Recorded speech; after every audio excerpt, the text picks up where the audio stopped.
ومن أحسن قولا ممن دعا إلى الله وعمل صالحا وقال إنني من المسلمين.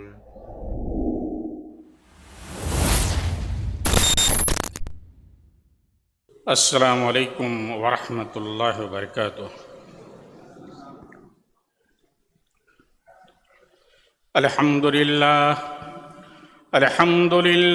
نحمده ونستعینه ونستغفره ونؤمن به ونتوکل علیہ ونعوذ باللہ من شرور انفسنا ومن سیئات اعمالنا من يهده الله فلا مضل له ومن يضلل فلا هادي له وأشهد أن لا إله إلا الله وحده لا شريك له وأشهد أن محمدًا عبده ورسوله أما بعد فإن خير الحديث كتاب الله وخير الهدي هدي محمد صلى الله عليه وسلم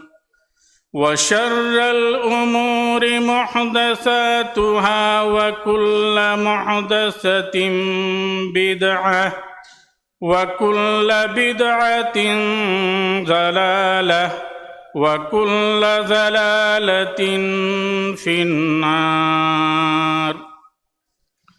فأعوذ بالله السميع العليم من الشيطان الرجيم. بسم الله الرحمن الرحيم. وما أرسلناك إلا رحمة للعالمين. معزز علماء کرام، میرے بزرگوں اور بھائیوں،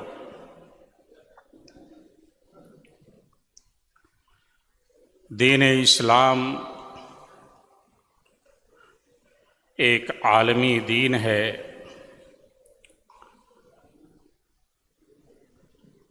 جس کا مطلب ہی امن و سلامتی، عدل و انصاف اور بھائی چارگی کو عام کرنا ہے۔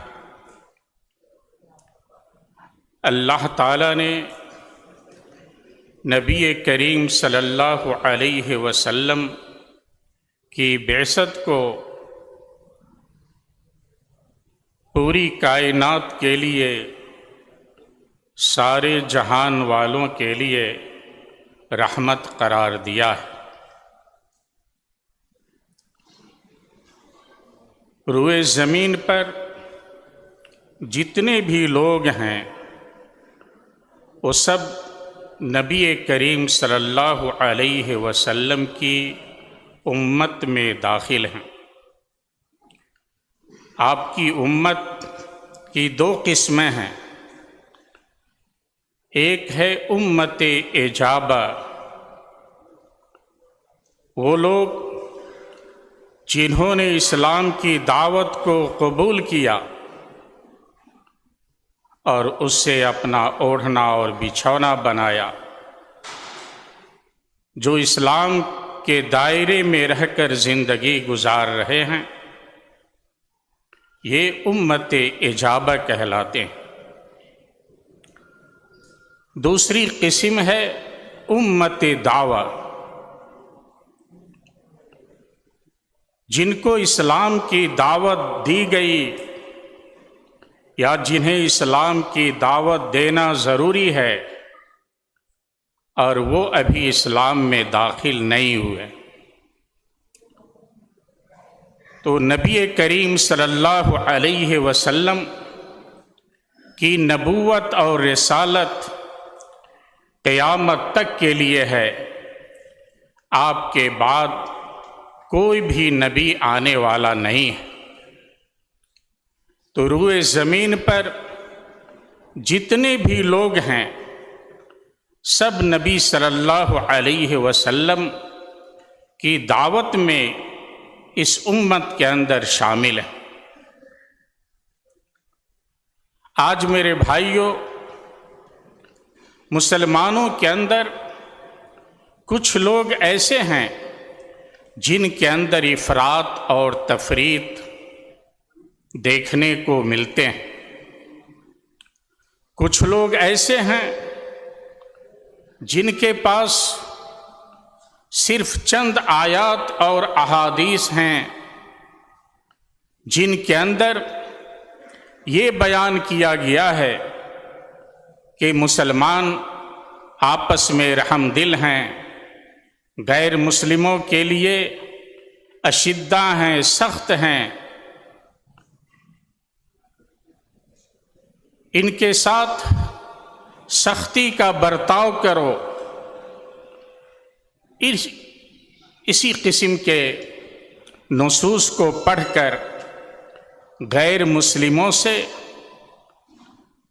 حد سے زیادہ نفرت کرتے ہیں،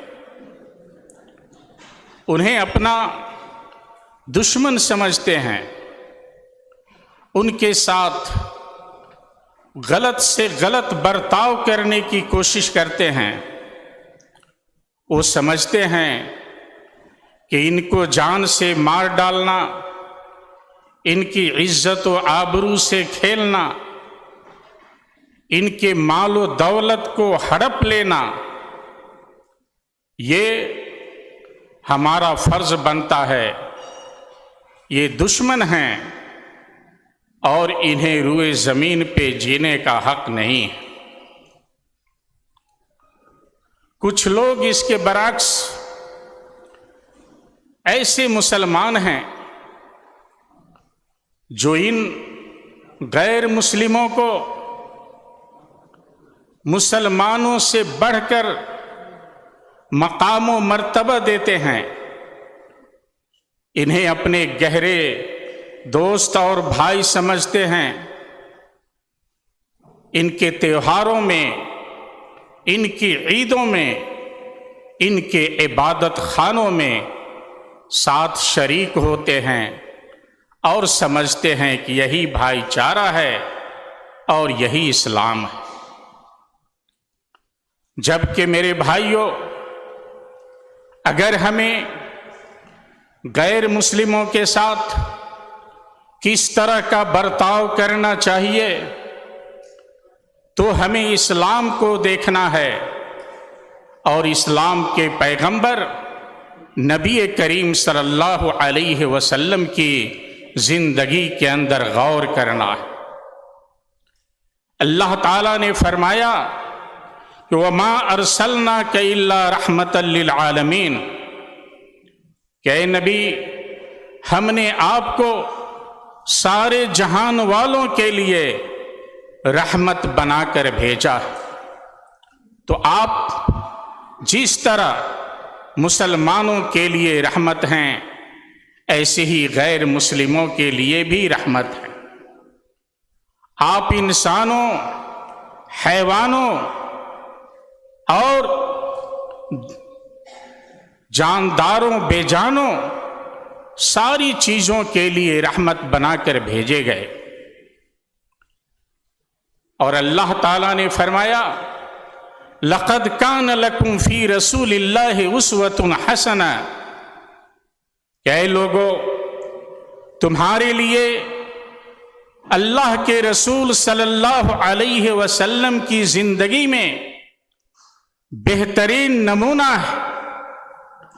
آپ کو دیکھنا ہے کس کے ساتھ کیا معاملہ کرنا ہے، تو نبی کے طور طریقے اور نبی کی زندگی کو دیکھنا ہوگا۔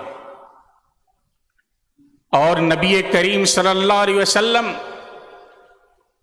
اونچے اخلاق و کردار کے اوپر فائز تھے۔ اللہ تعالیٰ نے فرمایا وَإِنَّكَ لَعَلَىٰ خُلُقٍ عَظِيمٍ، کہ بے شک اے نبی، آپ عظیم اخلاق کے اوپر فائز ہیں، اور نبی کریم صلی اللہ علیہ وسلم کے اخلاق و کردار کیسے تھے؟ آپ کے اخلاق و کردار کا چرچا آج بھی دشمنان اسلام جو مورخین ہیں جب لکھتے ہیں تو پہلے نمبر پر ہمارے نبی محمد رسول اللہ صلی اللہ علیہ وسلم کو رکھتے ہیں۔ اگر غیر مسلموں کے ساتھ بدسلوکی کا مظاہرہ ہوا ہوتا، غیر مسلموں کے ساتھ ظلم و زیادتی کا معاملہ ہوا ہوتا، تو تاریخ پہلے نمبر پہ نبی کریم صلی اللہ علیہ وسلم کا نام ہرگز نہیں لکھتے۔ دنیا میں آج بھی اسلام نے جو اخلاق و کردار کو پیش کیا ہے، اس کی مثال نہ پہلے کبھی ملے گی، نہ ملی ہے، نہ ملے گی۔ میرے بھائیوں، آپ غور کریں، دیکھیں، روئے زمین پر آج الحمدللہ دنیا کے ہر ملک کے اندر مسلمان پائے جاتے ہیں، جن کا رہنا سہنا غیر مسلموں کے ساتھ ہوتا ہے۔ ہمیں پہلے یہ دیکھنا ہے کہ غیر مسلموں کے ساتھ معاملات کرنے سے پہلے کچھ ضوابط اور کچھ باتوں کو دیکھنا ضروری ہے۔ پہلی بات تو یہ ہے کہ ہمارا یہ ایمان ہے کہ اللہ تعالی دین اسلام کے سوا کوئی بھی دین قبول نہیں کرے گا۔ ان الدین عند اللہ الاسلام، اللہ تعالی کے نزدیک صرف دین اسلام قابل قبول ہے۔ وَمَن يَبْتَغِ غَيْرَ الْإِسْلَامِ دِينًا فَلَن يُقْبَلَ مِنْهُ، دین اسلام کے علاوہ اگر کوئی شخص کوئی دوسرا مذہب، کوئی دوسرا دین اختیار کرتا ہے تو وہ قابل قبول نہیں ہے۔ میرے بھائیوں، ہمیں یہ بھی دیکھنا ہے کہ نبی کریم صلی اللہ علیہ وسلم سے پہلے جو بھی آسمانی شریعت رہ چکی ہے، نبی کریم صلی اللہ علیہ وسلم کی بعثت کے ساتھ وہ ساری شریعتیں منسوخ ہو چکی ہیں۔ اب نبی کی رسالت کے بعد کسی شریعت پہ کوئی عمل کر کے اپنے آپ کو جنتی کہنا چاہے تو یہ قابل قبول نہیں ہے۔ یہ ہمیں مان کے چلنا ہے۔ نبی کریم صلی اللہ علیہ وسلم نے فرمایا کہ رب کی قسم، کوئی بھی یہودی ہو، نصرانی ہو یا کوئی بھی انسان ہو، اگر اس سے میری نبوت اور رسالت کا پیغام پہنچ جائے، اسے معلوم ہو جائے، تو میری شریعت پہ عمل کیے بغیر اس سے کوئی چارہ نہیں ہے۔ اگر میری شریعت پہ ایمان نہیں لاتا تو وہ جہنمی ہے، جہنم میں جائے گا۔ اور نبی کریم صلی اللہ علیہ وسلم نے فرمایا کہ یاد رکھو، اگر موسیٰ علیہ السلام بھی زندہ ہوتے تو انہیں میری شریعت پہ عمل کیے ہوئے بغیر کوئی چارہ نہیں ہوتا۔ میرے بھائیوں، اسی کے ساتھ ہمیں اب آگے بڑھنا ہے اور دیکھنا ہے کہ جو غیر مسلم ہیں وہ دو طرح کے ہیں۔ ایک قسم ان لوگوں کی ہے جو اسلام کے کھلے دشمن ہیں، مسلمانوں کے ساتھ قتل و قتال کرتے ہیں، جنگ و جدال کرتے ہیں، مسلمانوں کا خون بہانا یہ ان کا شیوا بنا ہوا ہے۔ اسلام کے اندر ایسے غیر مسلموں کو اہل حرب کہا جاتا ہے جو مسلمانوں کے خلاف بغاوت کرتے ہیں، لڑائیاں کرتے ہیں، جنگ لڑتے ہیں اور مسلمانوں کو قتل غارت کے اوپر اتارنے کی کوشش کرتے ہیں۔ ایسے لوگوں کے ساتھ اسلام کا کیا برتاؤ ہے؟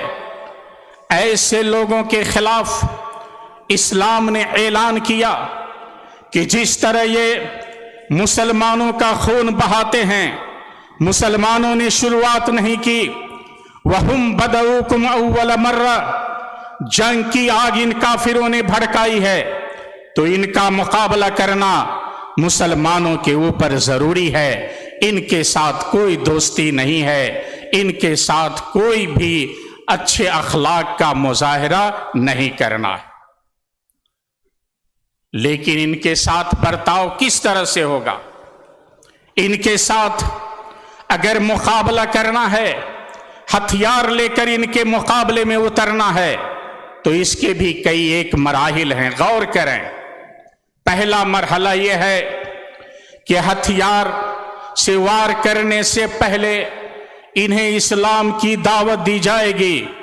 میدان جنگ میں بھی ایک دوسرے سے ہاتھ ملانے سے پہلے اسلام کی دعوت دینی ہے، اور اسلام جنگ و جدال نہیں چاہتا ہے، یہ امن و سلامتی کا مذہب ہے۔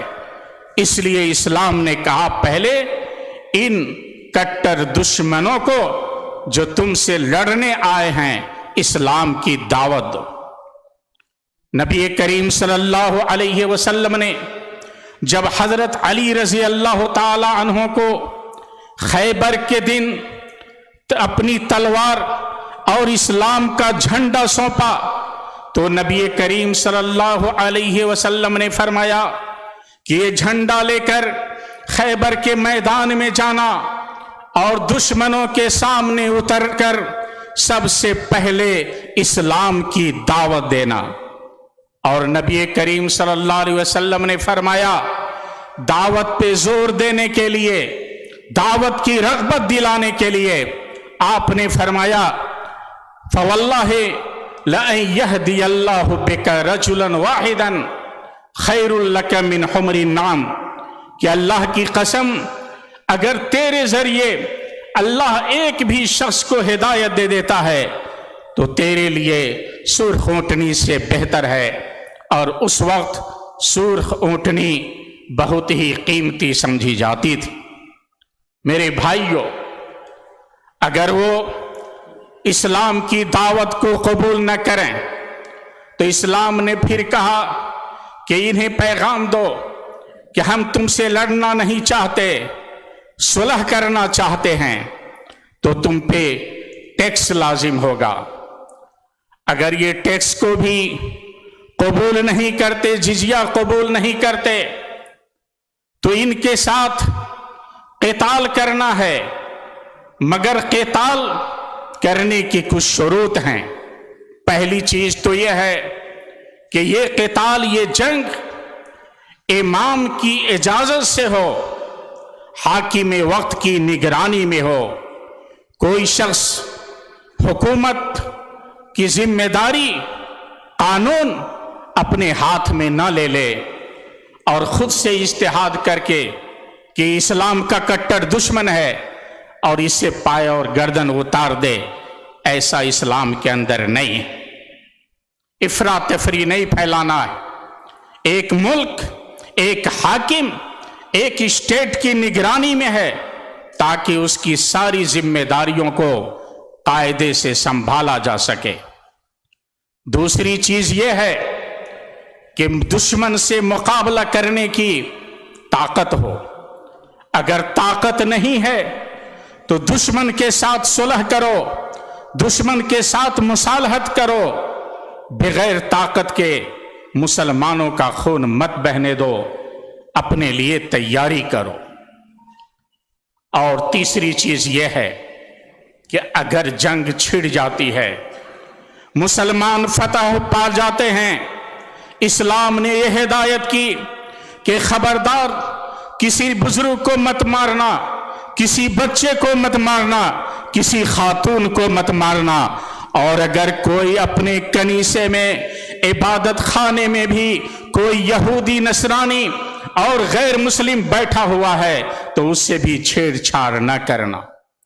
اس سے میرے بھائیوں اندازہ لگائیں، اسلام کو دیکھیں، اسلام دشمنوں کو موت کی گھاٹ اتارنا نہیں چاہتا ہے، اسلام تو ان کی اصلاح چاہتا ہے۔ اگر دشمنوں کی گردن اسلام کی مقصود ہو تو پھر یہ حکم آتا کہ ان کے سارے کو، چاہے مرد ہو، عورتیں ہوں، بزرگ ہوں، بچے ہوں، کنائس عبادت خانے میں رہنے والے ہوں، سب کو تہہ تیگ کر دو، لیکن کہا کہ نہیں۔ بلکہ ایک غزوے میں نبی کریم صلی اللہ علیہ وسلم نے ایک خاتون کو دیکھا کہ وہ موت کی گھاٹ اتار دی گئی ہے، تو نبی کریم صلی اللہ علیہ وسلم سخت برہم ہوئے اور آپ نے بار بار صحابہ کرام کو تاکید فرمائی کہ اس کا ذمہ دار کون ہوگا، اور اس کا آپ نے تاوان ادا کیا۔ تو میرے بھائیوں، اسلام سلامتی چاہتا ہے۔ اللہ نے فرمایا یہ تمہیں جو جنگ کی اجازت دی گئی ہے وہ اس بنیاد پر کہ تمہارے دشمنوں نے اس کی شروعات کی ہے، ورنہ دشمن تو برابر جنگ کی آگ کو بھڑکانا چاہتے ہیں، لیکن اللہ تعالیٰ بجھا دیتا ہے اور اپنے بندوں کی حفاظت کرتا ہے، خون ریزی پسند نہیں کرتا۔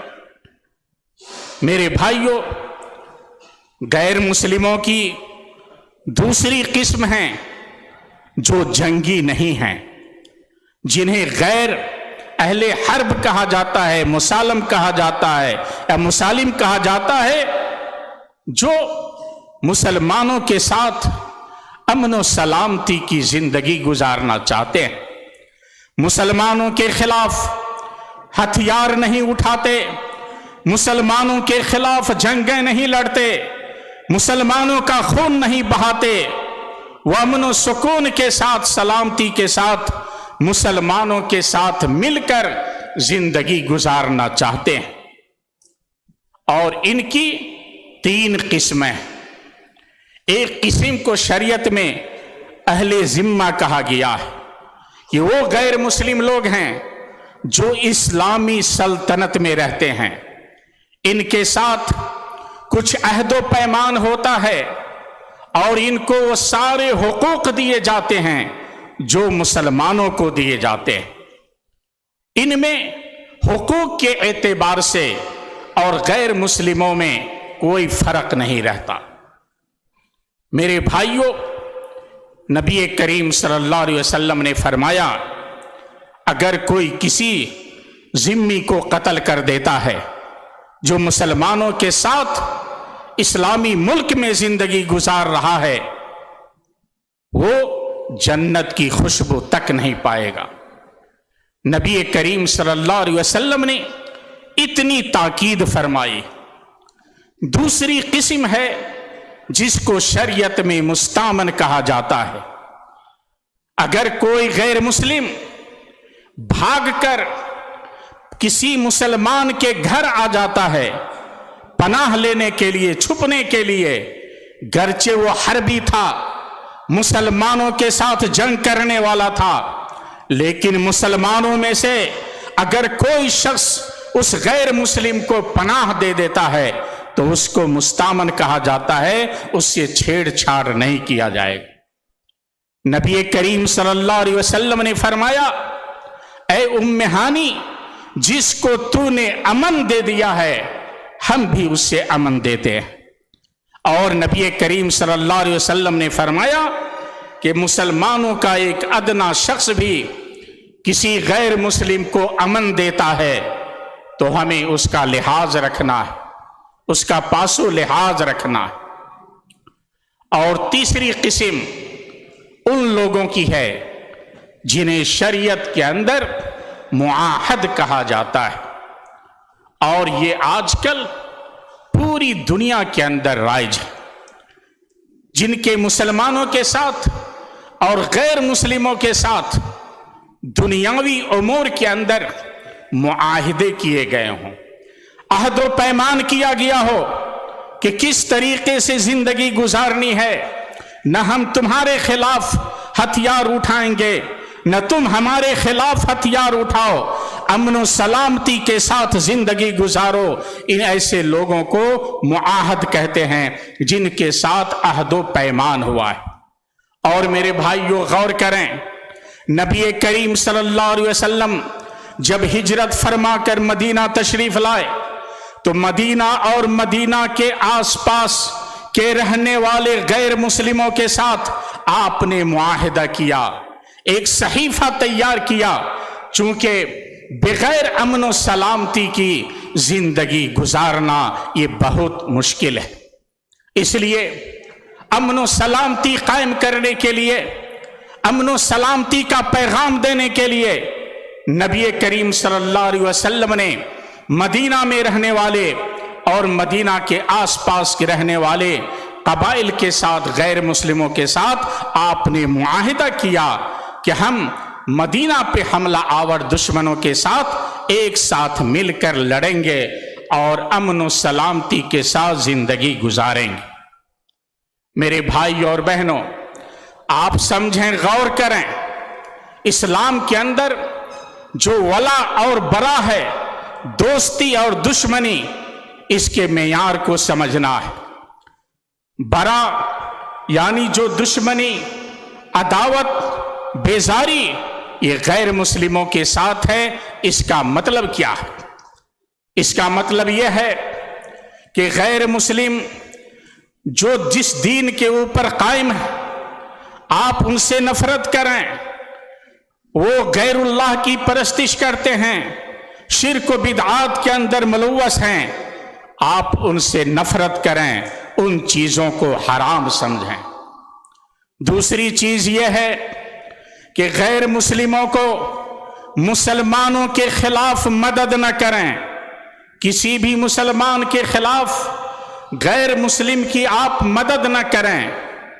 تیسری چیز یہ ہے کہ آپ غیر مسلموں کی مشابہت اختیار نہ کریں۔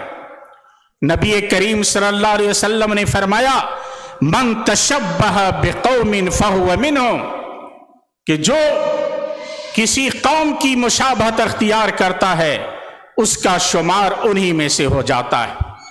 اور یہ مشابہت دو طریقے سے ہیں، ایک تو ان چیزوں میں جو غیر مسلموں کے دین سے تعلق رکھتی ہیں، ان سے آپ بالکل بیزار رہیں، ان کے عبادت خانوں میں جا کر ان کے ساتھ ملنا، ان کے تہواروں میں شرکت کرنا، ان کے تہواروں کے موقع سے ہدیہ اور تحفہ دینا، یہ بالکل حرام ہے۔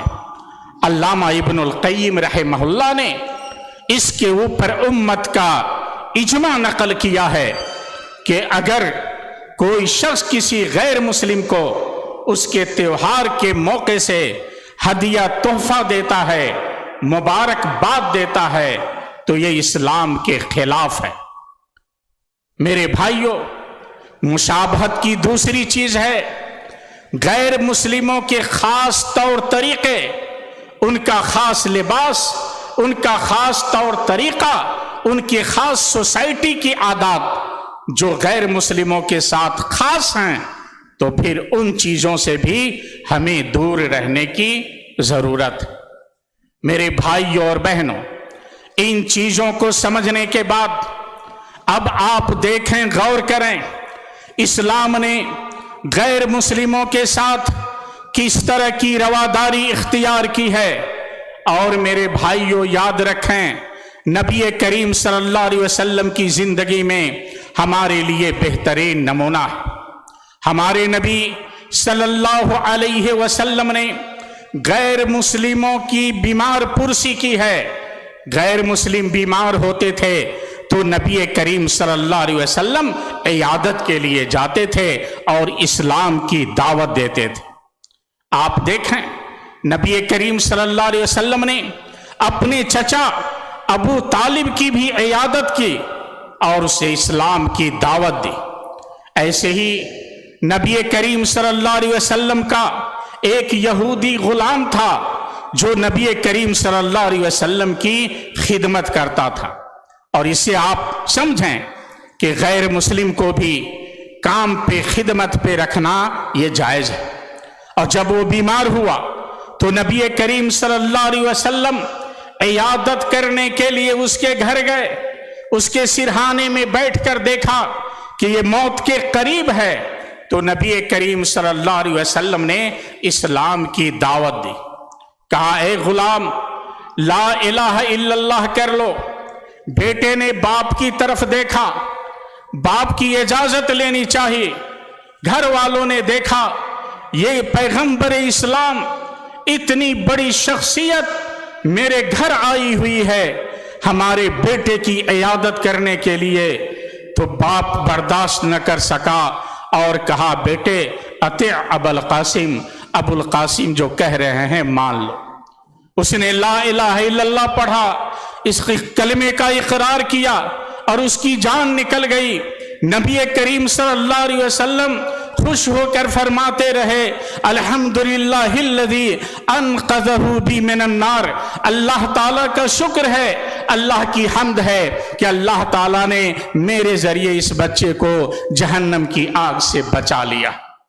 میرے بھائیوں، نبی کریم صلی اللہ علیہ وسلم کا طریقہ تھا کہ آپ غیر مسلموں کے ساتھ نرم دلی سے پیش آتے تھے، یہاں تک کہ آپ کا جانی دشمن کیوں نہ ہو، اور اس کے بہت سے واقعات ہیں۔